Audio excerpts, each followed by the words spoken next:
Before we answer the question, what is a SharePoint team site, let's start by talking about the bigger question, what is a team? In your organization, there are probably a wide number of people that you work with. Some of them are your colleagues. They may be external partners like vendors. They might be customers. People in your office, folks in different offices. You might work on a global team with members in different countries. Or you might be in a smaller organization where everybody's in one building or in one floor of a building together. You can belong to many different teams in almost any organization, from the formal teams of a project team or a department or a work group to less formal teams, all of the people who have agreed to work on a new R&D project, all of the employees who are interested in participating in a particular kind of giving or charitable work, everybody who's interested or who has been assigned to work on the company picnic. All of those are different teams.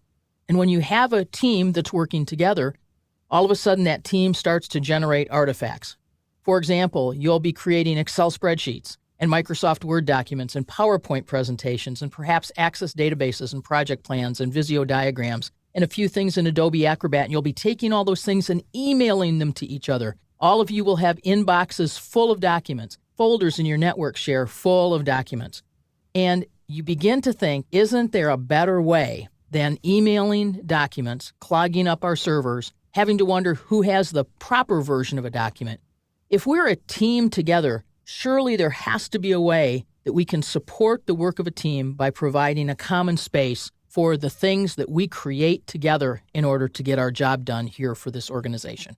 Enter SharePoint team sites. A team site is a private web space. By private, I mean only the folks who you give permission to participate will be allowed access to the website. Everyone else in your organization and everyone outside of your organization won't be able to get to this website. A SharePoint team site provides a container for your team's work so that when you're working on a project, you can place that information in your project team's website. On the other hand, when you're working on some other document, you won't save it there because that's not part of the work of the team.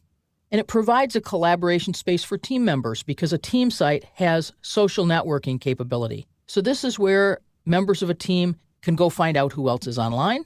You can connect with them using some of the other Microsoft products that are available. Or you might decide that you want to create some kind of a conversation in your team site around an issue that you're working to resolve. So a team site provides a space for conversation and collaboration around documents because when I post a document, I don't have to email it to you so you can edit it. The fact that I put it in a team site means that you can jump in and do some editing work on the document, either before I edit the document, after I'm finished with the document, or while I'm editing it. We can both edit a document together if we've housed it on a team site. A team site also includes apps that help our team stay organized. For example, we can have a timeline. We can have lists of information, perhaps links that we want to investigate, or lists of vendors that we're working with, lists of potential issues that have come up in our project. We can have document libraries where we store the documents that we want to collaborate on together. The team site supports social networking within the team, but it also supports reaching out across our team boundary to other people who are within our same site collection, but who maybe are not members of our team. The social networking extends not just within the team, but beyond the team.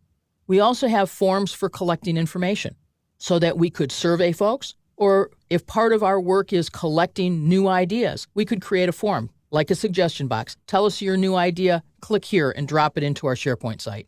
SharePoint allows our team to create automation for our workflows. So let's extend the idea of that suggestion box form that now when someone drops a form in our team site, automatically SharePoint scoops it up and looks at it and says, oh, this idea needs to go to the marketing department, and automates it and sends it on down the line using email. This entire site structure is secured by permissions. SharePoint's very clear about who's a member of the team and who's not, who's an owner of the team and who's not, what role you have in the team, whether you're a contributor, an editor, or an owner of the site. And finally, SharePoint is scalable and extendable. It's scalable because as your team continues to grow, you simply add new members to your site.